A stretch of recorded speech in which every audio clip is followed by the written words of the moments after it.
Okay, welcome to the Bad Seeds podcast. I'm Sarah, And I'm Gordon. and today's topic is music. Yes, music, the thing that makes the world go round or something. Speaks to the soul, or Something I don't like know, that. reflects the soul's emotion. I don't know.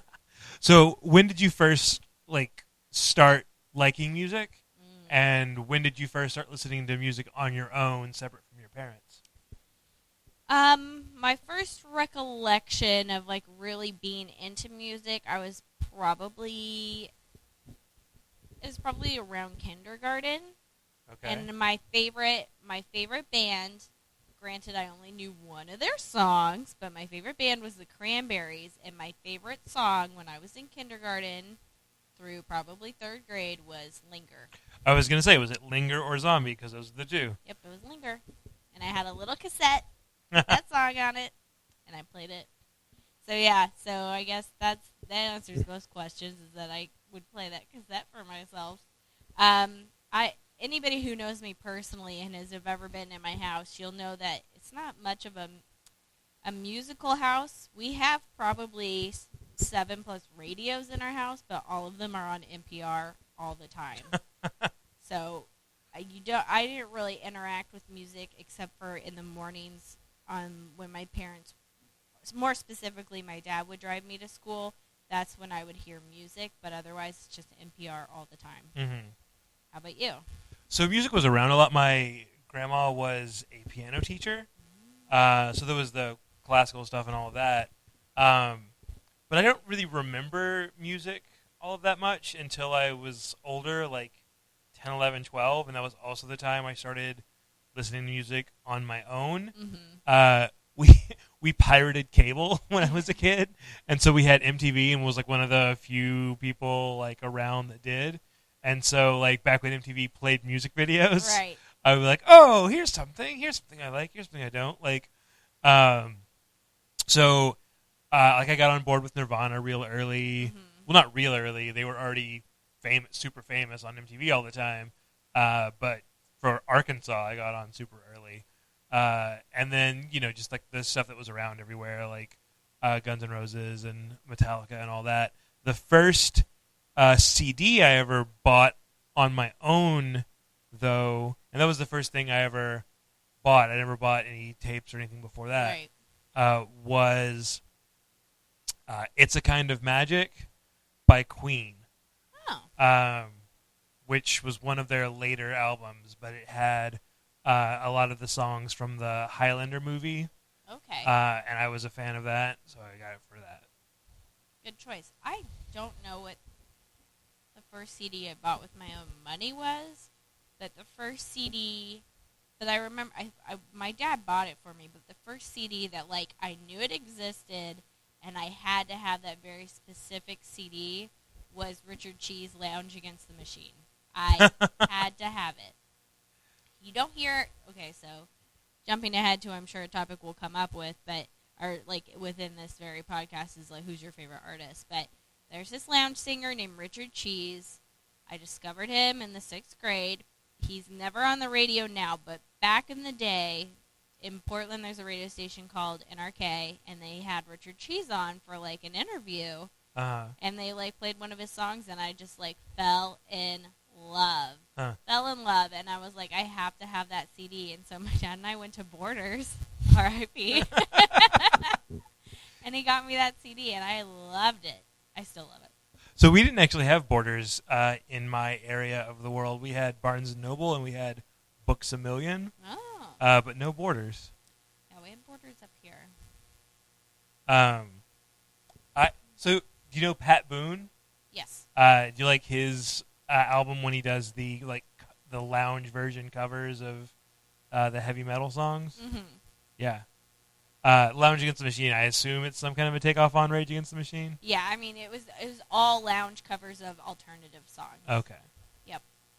I like Weird Al does polka medleys of popular songs. Yeah. In addition to his parodies, he will just take popular songs, a medley of popular songs when he releases an album, and put them to a polka tune.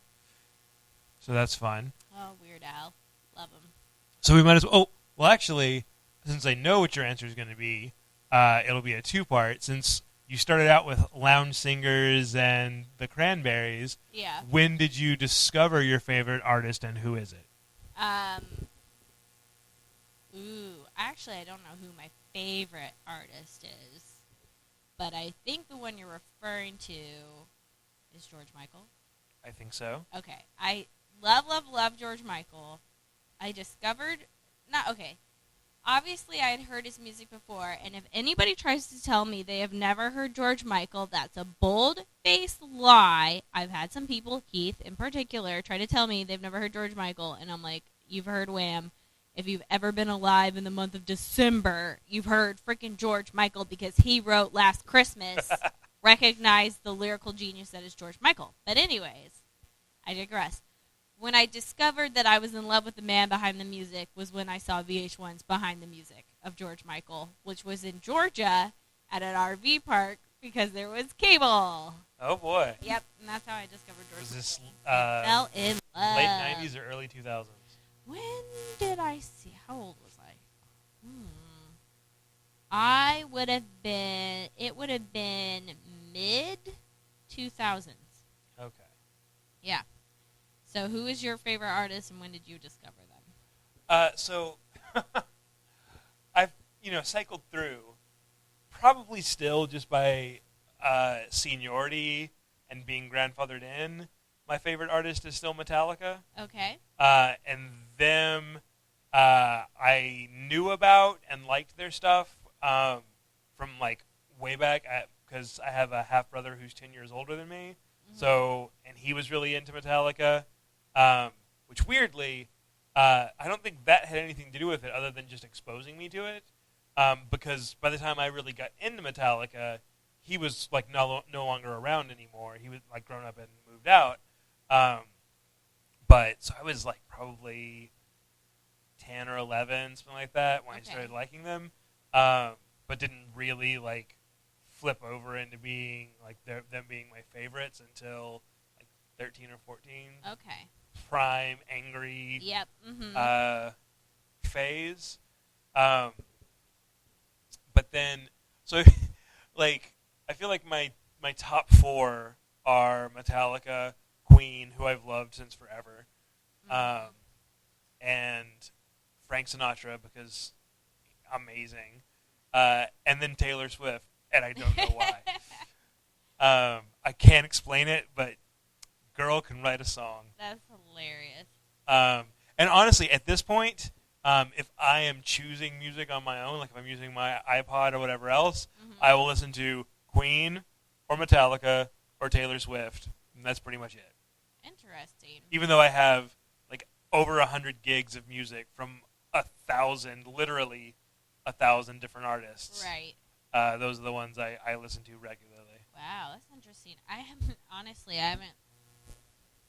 not that I don't listen to music, but like I haven't charged my iPod in months.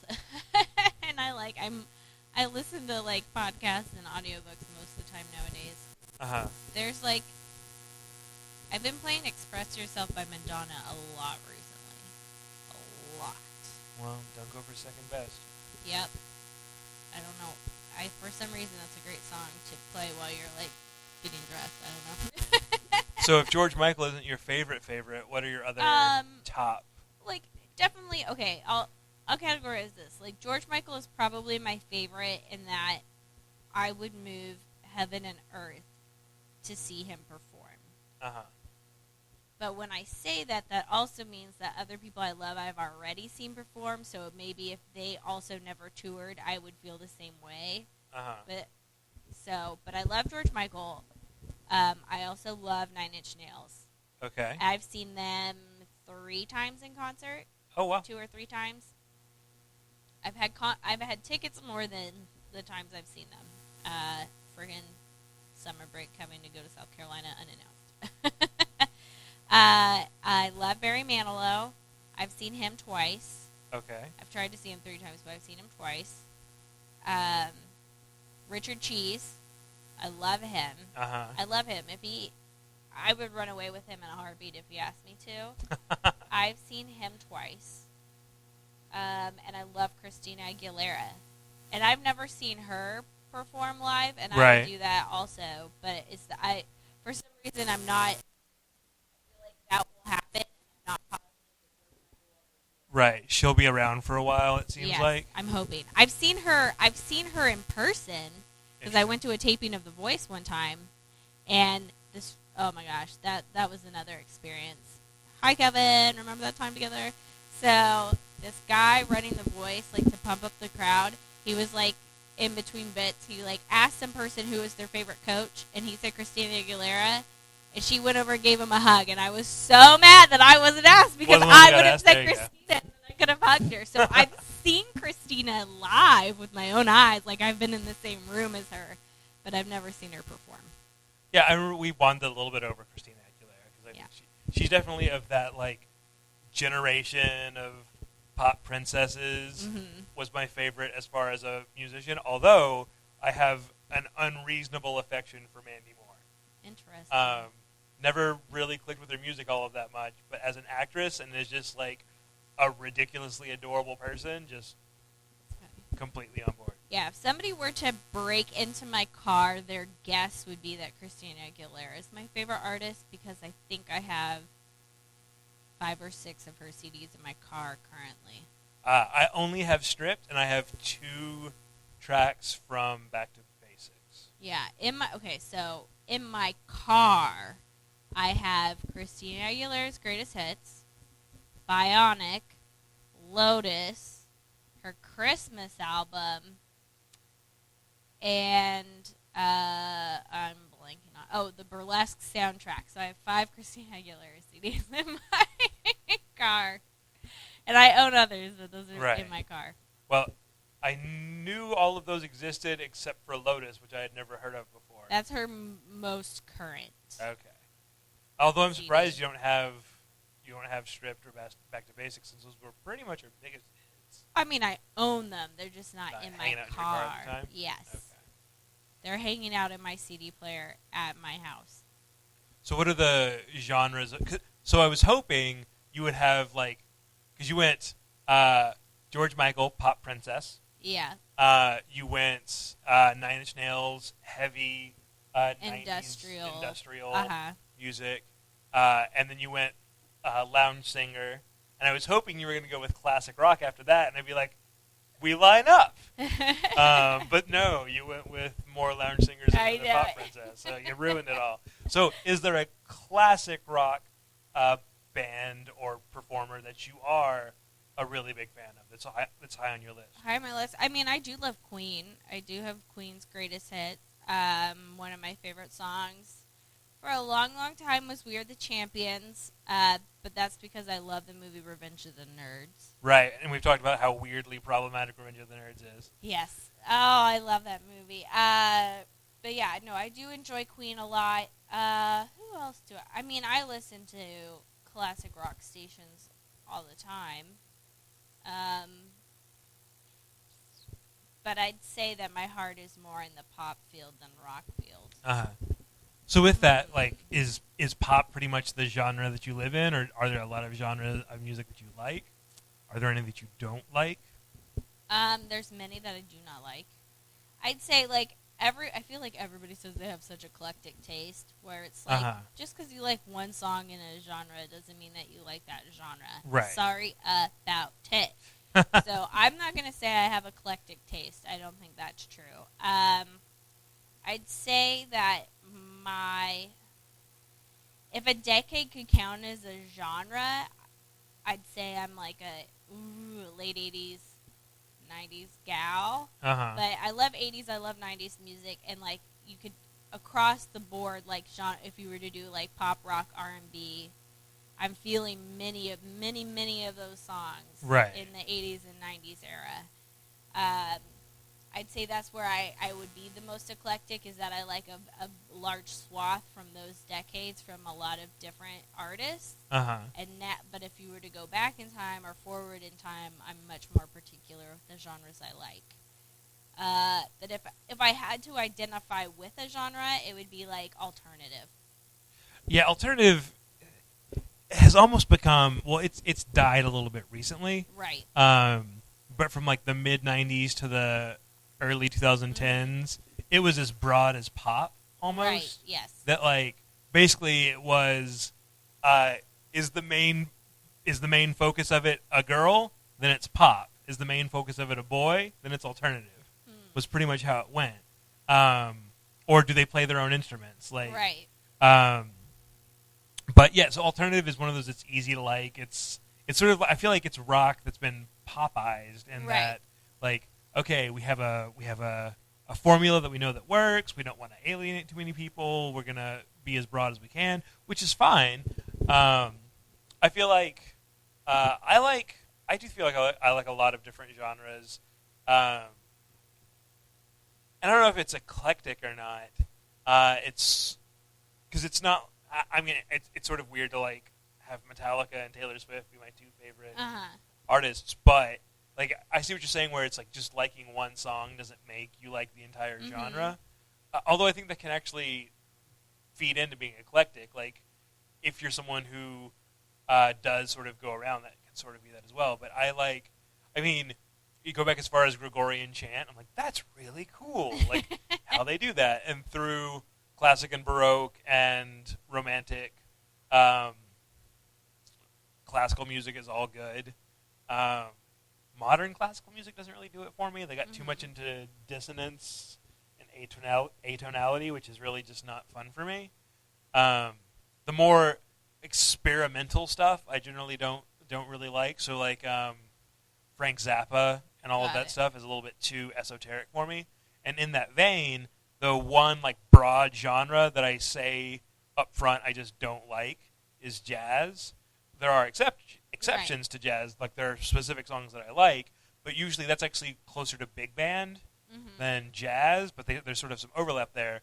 But I don't like the air quotes improvisation, because they're so snooty about how improvised everything is, but it's still within a very strict chord progression. So it's not like they're just doing stuff that magically comes together. Right. It's like, yeah, and it's too esoteric for me. It's like the Zappa stuff. But I like R&B, soul. I like one of my favorite Pandora stations I ever managed to make was just a 60s, 70s soul station. And it was one of those things that like I could play it. Usually I'm a person who just likes the songs that I like and wants to hear the songs that I like. But I made this station and realized like I had been listening to it for 6 or 7 hours, like throughout the course of an entire workday, and hadn't skipped any of the songs because they were all good, even though I didn't know more than like one or two of them. And I feel good pop can go the same way, where it's just that's the whole point of it being a formula, I guess, where it just sort of can go on in the background without bringing too much attention to itself. And lounge singers are great, although for me it is a lot more about the specific performer, because it's so much about the quality of that person's voice. And it's not even about being a good singer or a bad singer. It's about, is this someone who engages me and makes me want to listen? Yes. Because pretty much lounge singers are never going to like wow you with their vocal talent. It's all about like the feeling that comes from it. Right, very true. I mean, because I wouldn't say that I like lounge music, but obviously in my top 5 I had both Barry and Richard Cheese. Right. But I would never say, oh, I love lounge music. Right, and I feel like as far as actual, because you think of Dean Martin and Frank Sinatra, who are 1 and 2 all time probably. They didn't use a wide vocal range. Right. It was about the feel of their music. Whereas actually Barry Manilow, I feel like, has some pretty good chops. Yeah. And I like him. I like his stuff. I don't love his stuff. But it's about the feeling that their specific music evokes and having a specific voice in a way that pop sort of isn't, where, they'll be like, oh God, is this Rihanna? No, it's not Rihanna. Is it? It can be like any of like 10 people, partly because there's so many super producers at this point that like they all have their own sound that sort of bleeds over, and they'll work with a dozen different artists. But so is there a genre that you specifically avoid and dislike? There's a couple. I avoid any sort of Christian/gospel music. Oh, see, okay. Gospel I actually can dig because I like the sound, Mm-hmm. but Christian anything Yeah. is just, to me, like... So you recognize that you weren't good enough to actually succeed in the genre that you chose, so you add Christian in front of it because you know there's a built-in Right. customer base there. There was a band called Flyleaf who I really liked. They were like hard rock alternative in sort of that vein, and they were very much a Christian band, Mm-hmm. but they didn't market themselves as Christian alternative. They were a band, and they were good, and so they, even though they had like religious belief, they didn't have Right. to market that to be successful. I also do not like country music. See, I like. Okay, so I grew up in Arkansas, Mm-hmm. and so and once I got to junior high, for whatever reason, before junior high, the bus driver would never play the radio. But from like 7th, 8th, 9th grade, and that was around that time too. My mom got really into country for whatever reason. But this was the Garth Brooks, Reba Uh-huh. McEntire, Right. Faith Hill, Tim McGraw era. Yeah. And so it really was like the golden age, I feel like, of country music. So there's a lot of stuff there that I actually liked. And older country can be really, really good, or really annoying, or really, really good. So country overall I'm okay with. Bluegrass I like as well. I feel like that's really fun. And folk music in general can be really good. So is it the... And I do mostly dislike the post, like, 2001 country music because, one, there was that whole era of, like, patriotic, jingoistic Mm-hmm. country music that came after that. And then since then, the movement has been to, like, party country Uh-huh. music, which is just weird. And it's sort of like right after gangster rap was the big deal, like after Tupac and Biggie died, when Puffy came in, Yeah. and then like for the next 5 or 6 years, it was just like, I got all this money, I throw all them parties, Yep. where the girls at, da da da da da. Where my people at? Right. In a way that weirdly, like country had been maybe not feminist exactly, but it had a lot of really successful female performers, and it had respect in a lot of ways for women. Oh yeah. And the party country is sort of, I feel like, the equivalent of those late 90s, early 2000s like rap videos where it was just like girls gyrating Right. and having like champagne sprayed on them, Mm-hmm. and it was not demeaning exactly, but certainly not like respectful. Right. So yeah, country I actually am most like I can be okay with. So is it all country that you dislike, or is there any country that you're okay with? I mean, there's like a few songs that I like. Oh, I'm blanking on her name now. What is her name? Shania Twain, I do like a few Shania songs. Dolly Parton. Dolly's a national treasure. I like 9 to 5, Mhm. but I wouldn't. I mean, I like some of Dolly's songs, but I don't like all of them. I like Jolene. Yeah. Oh gosh, she killed herself. She was on Celebrity Rehab. I'm blanking on her name, but her song is "Guys Do It All the Time." Oh, Mindy McCready is her name. I did not realize she had killed herself. Yeah, and her dog, which is kind of sad. Yeah. But anyways, I like her song "Guys Do It All the Time." Uh-huh. I'm not a big fan of her like 10,000 Angels or whatever that her other big song was, but I do like that specific song. And I think there's a Winona Judd song that I like. Yeah. So there's probably like 10 songs maybe that like I'd be like, yeah, I really like that song, but other than that, no. You know, Garth Brooks was actually pretty awesomely progressive. Still is, I guess. But so he had a song. I mean, it's your typical like feel good ballad type thing. Like it's like Man in the Mirror, you know, where it sounds really aspirational and it's supposed to be, but when you actually like listen to the lyrics, it's mostly just like empty. Mm-hmm. But there's a line, and this is like early '90s in country, and he's like from Oklahoma or something like this, and he's got a line that's like, the song is called "We Shall Be Free," and one of the lines is, "When we're free to love anyone that we choose." And like in the '90s, people were like, "Is that like accepting of gay people?" And he's like, "Yes, it is." And so he was like, "I don't care. I'm not going to be a terrible person, even Right. in like the early '90s." And so I give some respect to that. And he also never had that anti-Muslim Right. feeling, even though he, is an avowed Christian, again, country Mhm. superstar. Yeah. So I've got a lot of respect for that, and just his songs can be like really good. Yeah. No, I just personally I don't enjoy the music. Right. So, but no, I mean country music as a genre has been the most accepting of female performers than I'd say almost any genre. Yeah. Other than like pop in the last like 30 years. Yeah, but I'd say historically country is the most accepting of women. Yeah. I mean, rock and roll, like, talk about penises everywhere. Right. And you have to be a badass to get through that. Like Right. you're Joan Jett, Yep. and you to actually bust through. Like you have your Gwen Stefani's and everything else, but sooner than later she went solo Yeah. and went pop when she went solo. She didn't stay in the weird ska thing that No Doubt was doing when she went solo on her own. Right. Alanis Morissette was always sort of alternative. Yeah. What would Melissa Etheridge be? Ooh, she's like folk country.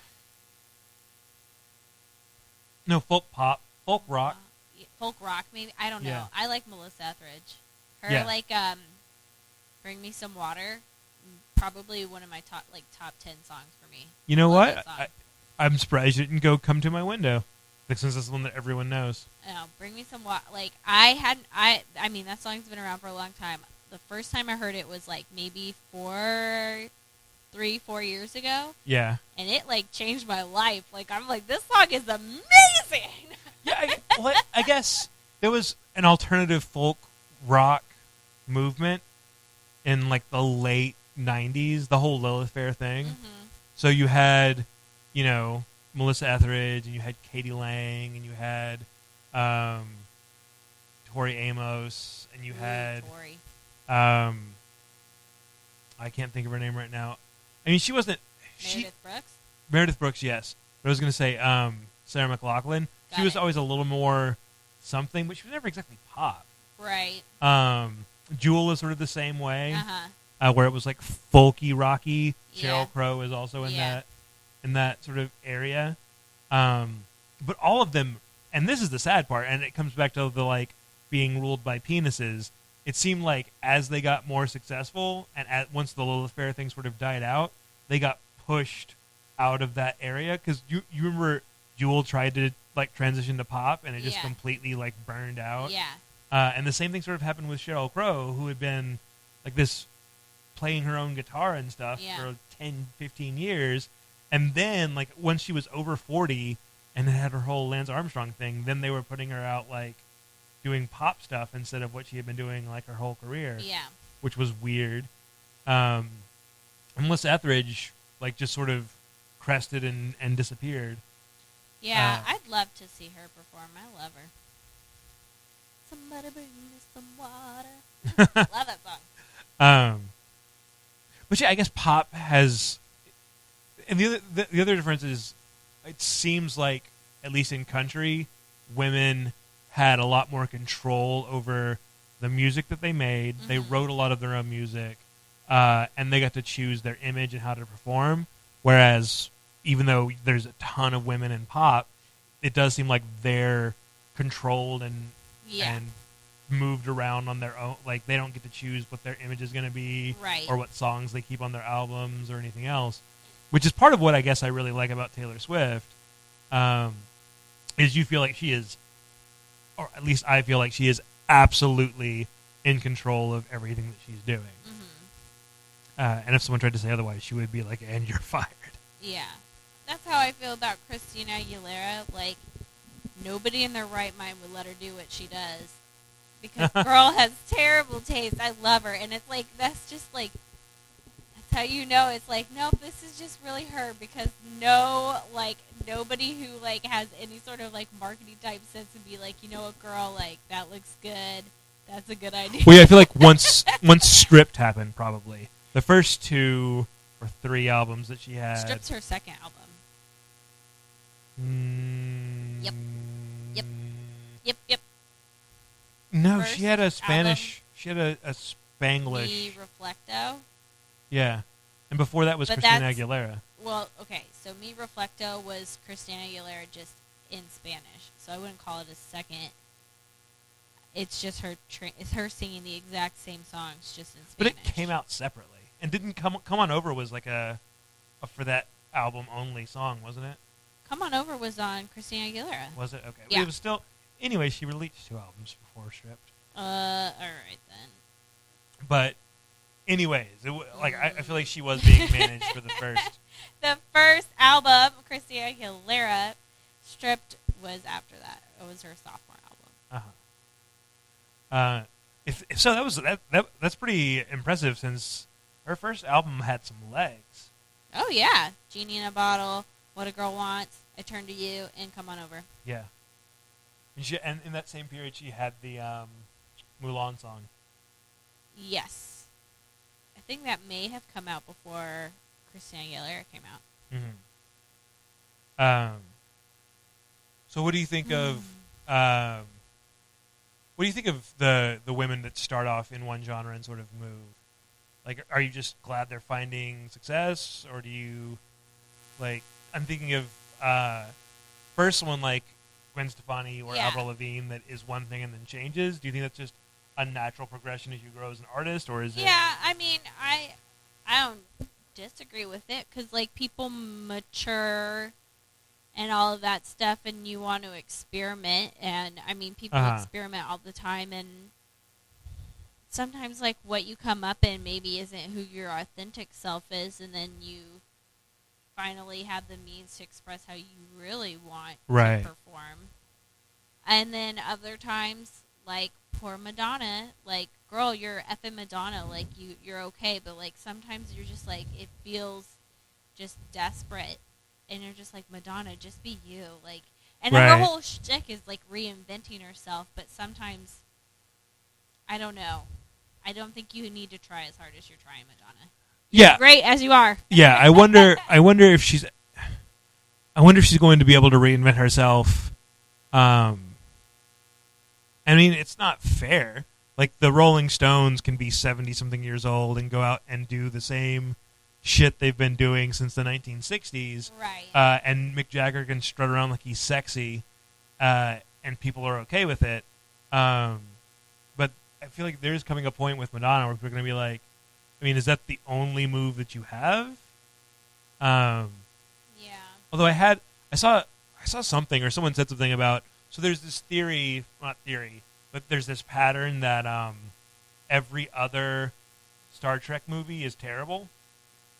And it's like, so even numbered Star Trek movies are good and odd numbered Star Trek movies are terrible or something. And someone said that same pattern held with Madonna. Like every other album, every other reinvention is really good. I have no idea. Like I didn't go back and look and see if that carried over. But it sort of does seem like she'll do something at least since the 90s, because she was sort of unassailable throughout the 80s. Right. But through the 90s, it does seem like she would do a reinvention. People would be like, Madonna's done. She's over the hill. Like, we're tired of her stuff. Then she would reinvent herself again. Like, she's back. It's a comeback. She's on the top of the world. Then she would reinvent herself again, and they would go back to the this is done. I mean, I do love Madonna's country-esque song, Don't Tell Me. I love that song. Right. Love it. That one's, I feel like that is the epitome, that and Ray of Light are sort of like the epitome of the pop formula thing. Yeah. Because objectively, at least to me objectively, they're sort of terrible songs, but I still like them. Yeah. The same way, I didn't realize, actually, there's an interesting video of, because Dolly Parton is Miley Cyrus's godmother.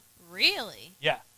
There's a Miley is so lucky. right. There's a bit of her and it's when she's still like 17, 16, 18, somewhere in there before she went air quotes crazy.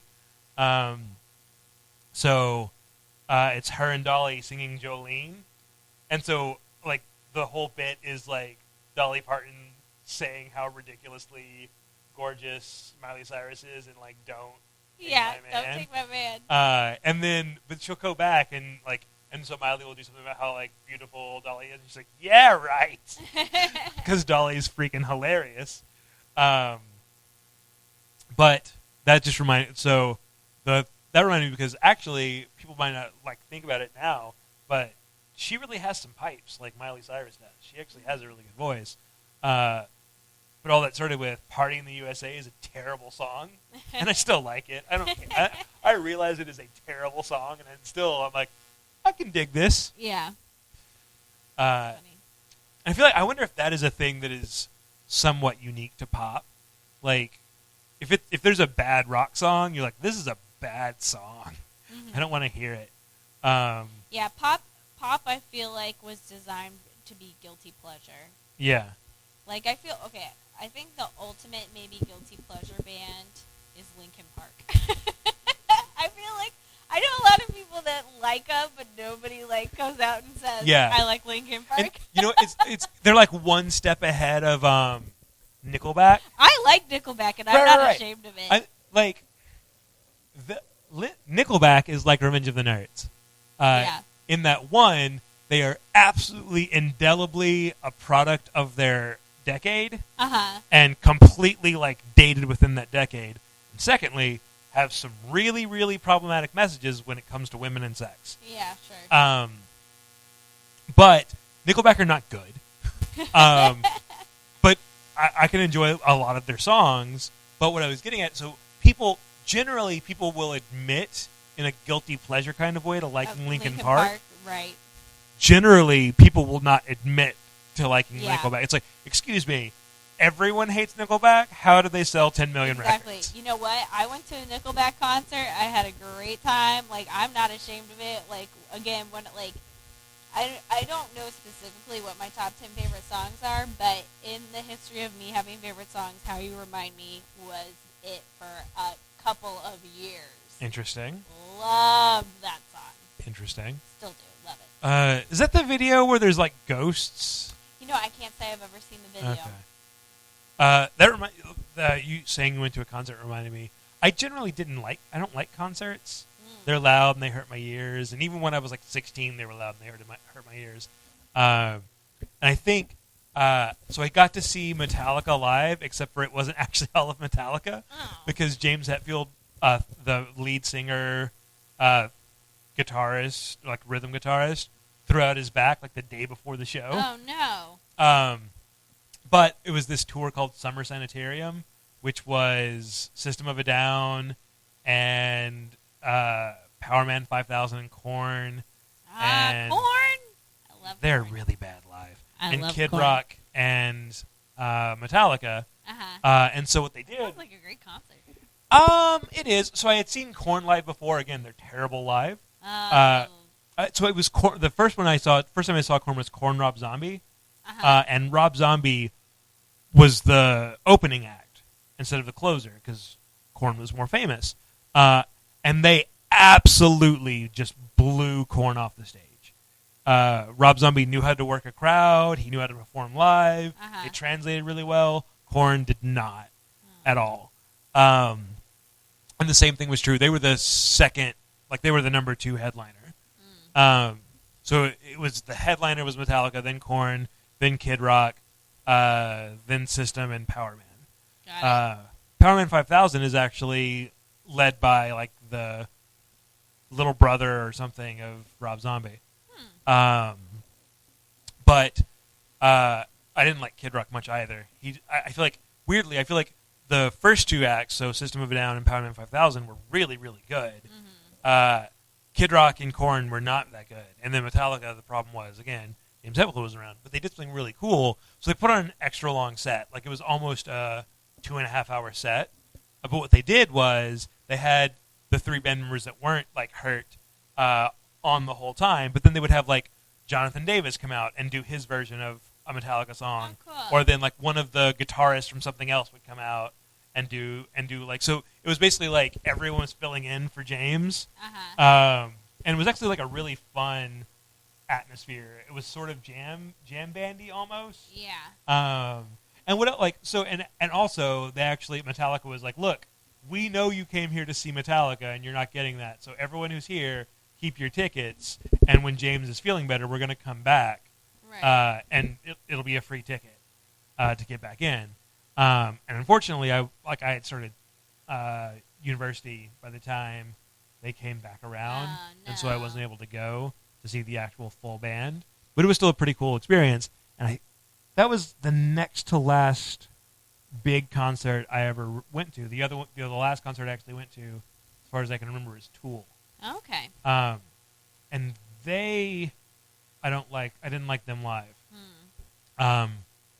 Looked like they were fine. They sounded fine, but they basically I didn't feel like Maynard James Keenan, the main Yeah. the lead singer, had a lot of stage presence, I see. and so they had more performative stuff. Like they would have contortionists and stuff like performing while the band would be like behind a screen or whatever else. And so it wasn't like, oh, this is so awesome to be here. Overall, I still feel like the best concert I went to, I think, was the first, which was Aerosmith.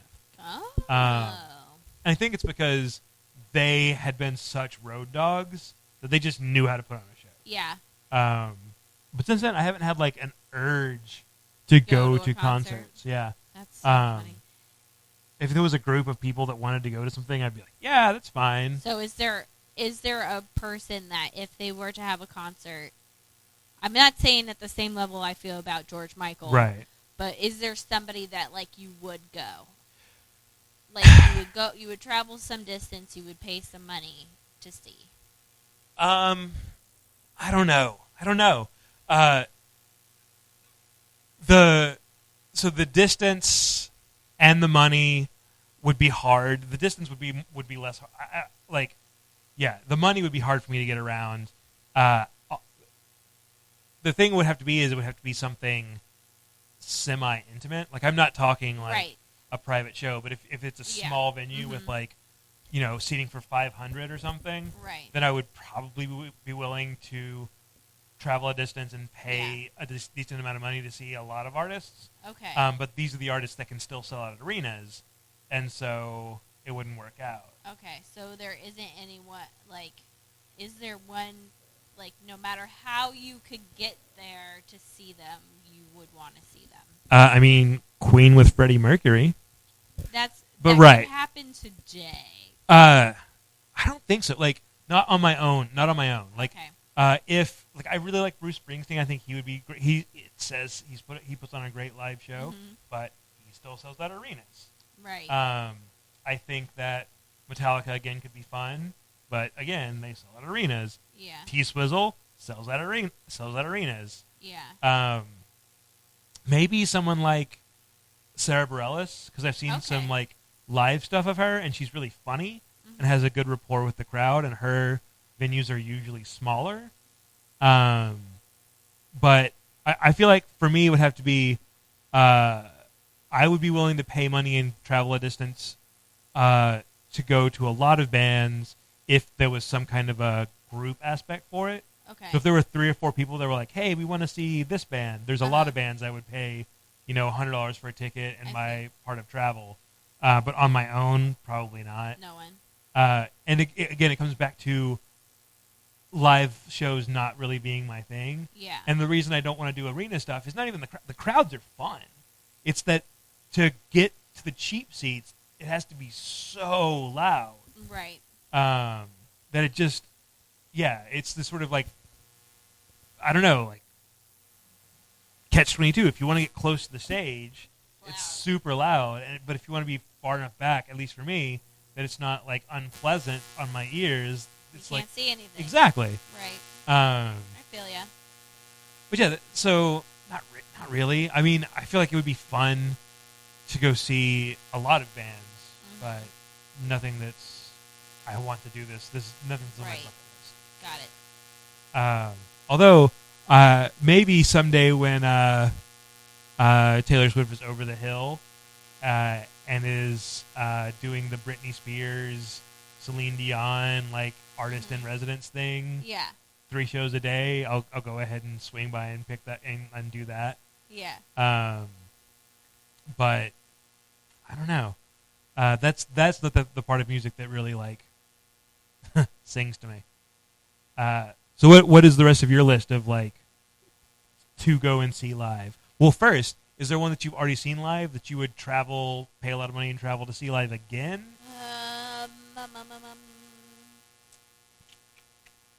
Well, I don't know. I mean, I've seen Barry twice. I mean, would you count, like, would be going to Vegas be, like, I would, like, if Barry happened to be in Vegas, and I was already in Vegas, I'd see him again. I don't know that I would travel, like, a big distance to see Richard Cheese. I traveled a long distance to see him the first time. How long is long? Southern California. Okay. And I had, like, no money, but I was like, I've got to see him.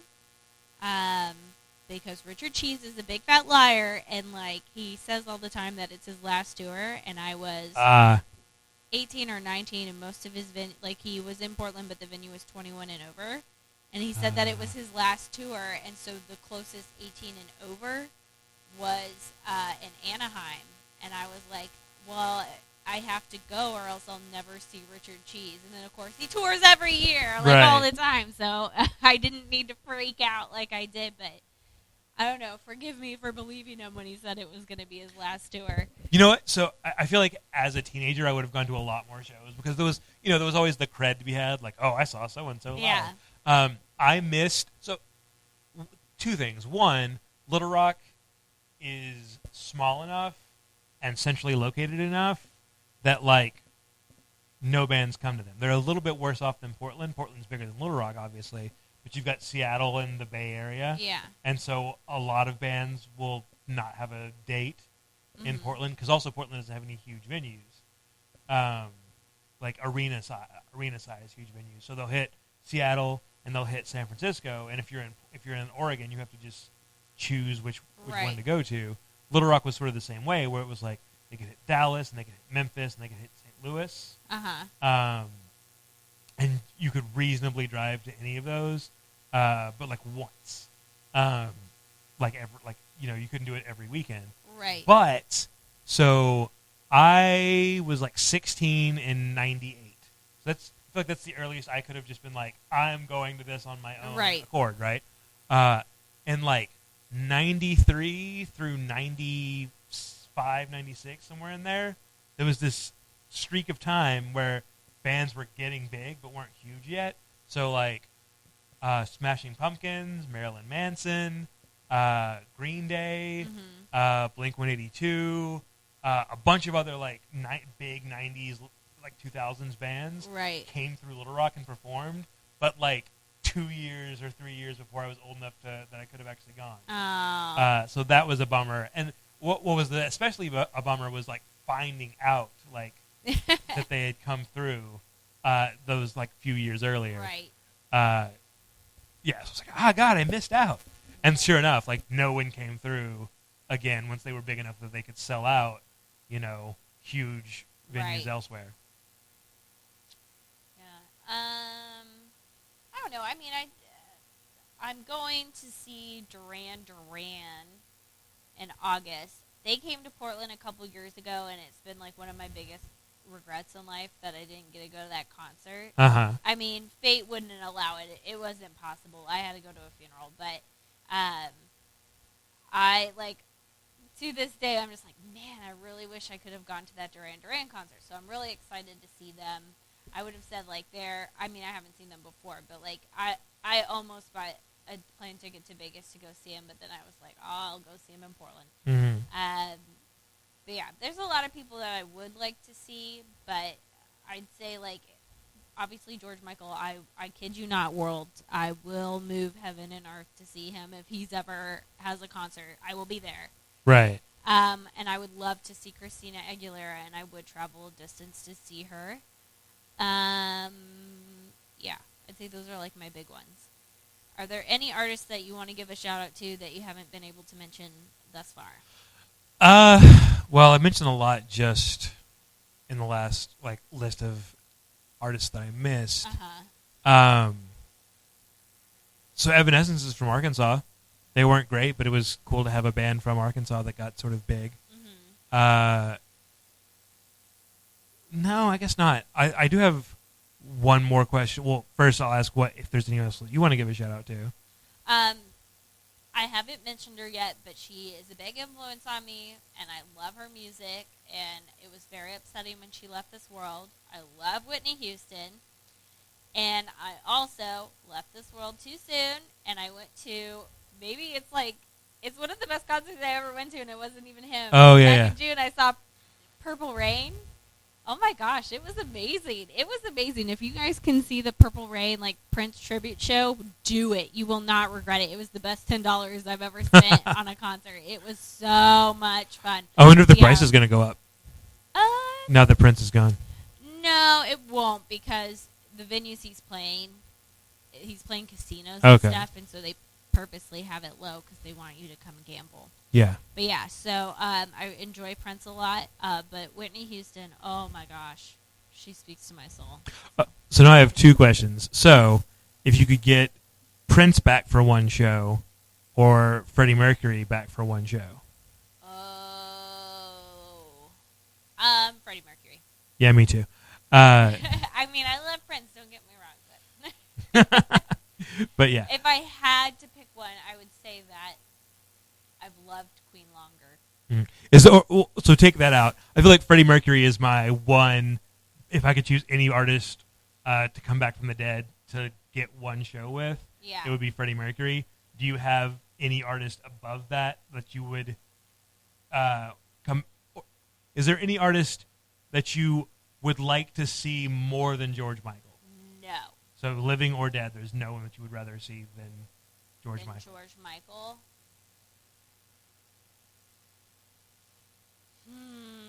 Oh wait, I also want to give a shout out to the Monkees. They're also one of my favorite bands. Did you ever see Whitney Houston? No.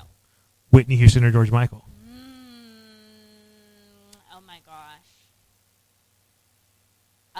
George Michael. You know what?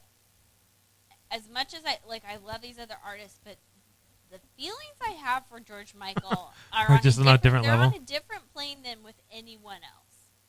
And I wouldn't necessarily say that I love him more, but I don't know. There's something about George Michael that sparks this weird obsessive fanaticism that I don't have with anyone else. Interesting. But I wouldn't necessarily say I love him. I don't know. It's this weird thing where if I hear him on the radio, I am transfixed. And I can't not listen to it. I don't know. I love him. But I would say that, if we were to talk about music that, really, really spoke to me on, a visceral level, I'd say Nine Inch Nails did that for me more than any George Michael song ever has. And I would say that I've had, spiritual connection is way too heavy of a term, but I would say of a spiritual where you feel like your soul is being spoken to by music. I'd say I've experienced that the most with Nine Inch Nails because teenage time is just so angsty. So would you trade? So you've seen them 3 times? I think so. Would you trade one time of having seen them to see George Michael? Would you trade 2 times? Would you trade 3 times? To trade how many times I've seen Nine Inch Nails? Yeah, would you trade all 3 times you've seen Nine Inch Nails to see George Michael once? I would trade 2 of the. Honestly, the first time I saw him was the best, and the other times that I've seen Nine Inch Nails, it gets worse each time. So yeah, I'd trade all of the other times minus the first time I saw him. Say the first time and the second time. Then no. Okay. So my life is better because. So peak Nine Inch Nails is better than your imagined George Michael's. It's more important. As I said before, where it's the reason I feel that way so strongly about George Michael. I've seen Richard Cheese, I've seen Barry, I've seen Nine Inch Nails. If I had never seen Nine Inch Nails, I think I would feel the same way that I feel about George Michael. So my last question is about cover songs. Okay. And George Michael George Michael's weirdly, I mean, he is a gifted songwriter. He's not covered a super amount. He's covered some, but it's not like Bob Dylan Right. or the Beatles or other artists that are covered just all the time. Do you like cover songs? Do you dislike cover songs? Do you dislike it when a cover song is more famous than the original? Are there any covers you like better than originals? Yes, to all those. I'd say, was it No Doubt's cover of? Oh, I'm blanking on the song now. Ugh. Gwen Stefani covered "Rich Girl" No, it's not that. It's or "Rich Man" from. I'm blanking on it now. There's like some song from the 80s that No Doubt covered, and I think their version's better. It's not very descriptive, but I will say that I think it's a better cover. I know that many people say that Johnny Cash's cover of "Hurt" is better than... Including Trent Reznor. Trent Reznor says that. I personally don't feel that way. I think Trent Reznor's version of "Hurt" is better. I like the still version of "Hurt." Okay. Which you know what I'm talking about? Mhm. I like that one on the same level as Johnny Cash's version, but the original version of "Hurt" doesn't do anything for me. Yeah.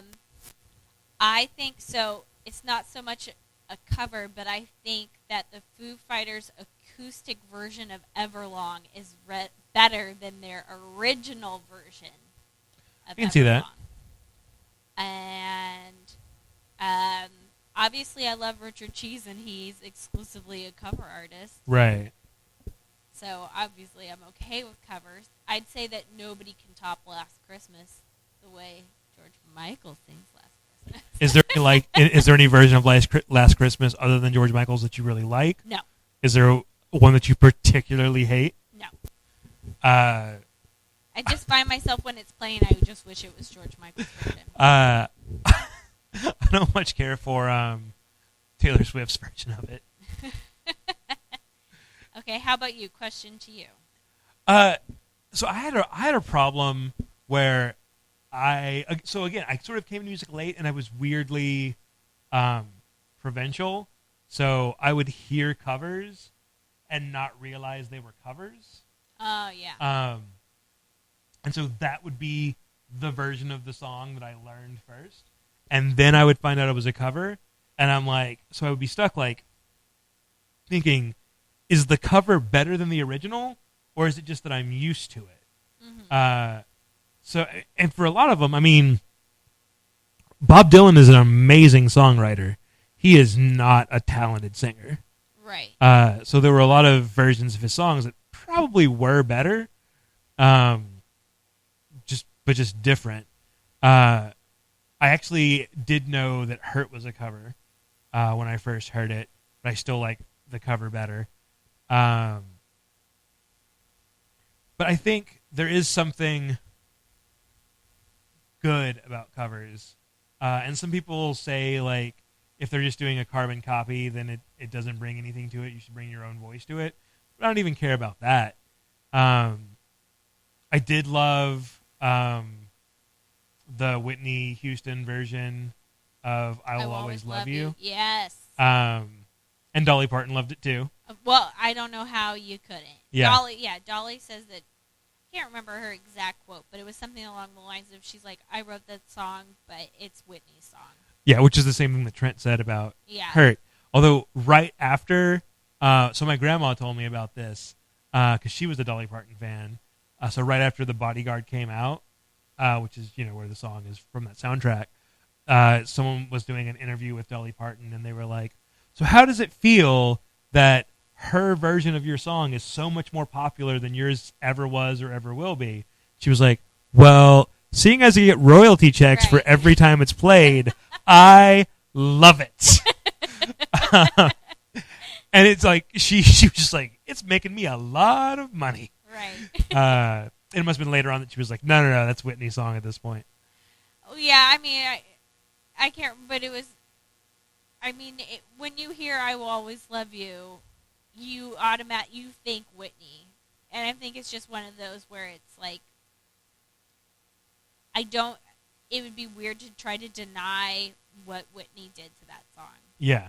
It just took it to a completely different level. It took it to a different level, and it was so big and reached so many people that it would be kind of ludicrous to deny the power that she gave that song. Last cover comment. Do you know the Nine Inch Nails song, Something I Can Never Have? Yes. So Flyleaf does a cover of it that I really, really like. It's on the same level for me, but that I knew that song from Flyleaf before I knew of it from Nine Inch Nails. And last thing, I guess, are you a Star Spangled Banner connoisseur at all? Obviously, I love Whitney Houston's version. Yeah. At the Super Bowl in the early 90s during Desert Storm. 91, 92. Somewhere in there, yeah. So I don't know if anyone's topped that, but are No you way. someone that listens to a bunch of cover versions of the Star Spangled Banner? Do you have any nope. thoughts about that? Just need Whitney's. Did you catch Christina Aguilera messing it up? Oh, I was very happy that I missed it. Like, I heard afterwards about it, being Yeah. messed up, and so I just never went back to listen to it. Yeah. But I thought, and what's sad is I thought going into it, I'm like, wow, if anyone has the vocal chops and the strength in the voice to get close to Whitney, Right. it was going to be Christina. So to hear she butchered it Yeah, she was messed up on the disappointing. lyrics. Yeah. Oh, girl. I mean, how many times in her life must she have sung that song? Oh, I know. Many, many, many times. Yeah. So any final thoughts on music? Okay, my last final thoughts is I never touched this, so I'm not a big rap R&B type person, but I love me some TLC. Okay. I love TLC. Didn't give him a shout out. I love him. That's it. That's my final thoughts. All right. Yeah, I don't know if I have any final thoughts. It's been fun though. Yeah. We'll have to think of another topic for the next time. Yep. So we can't tease it, but this has been the Bad Seeds Podcast. Have a good night. Thanks or for day, listening. Whatever. Bye.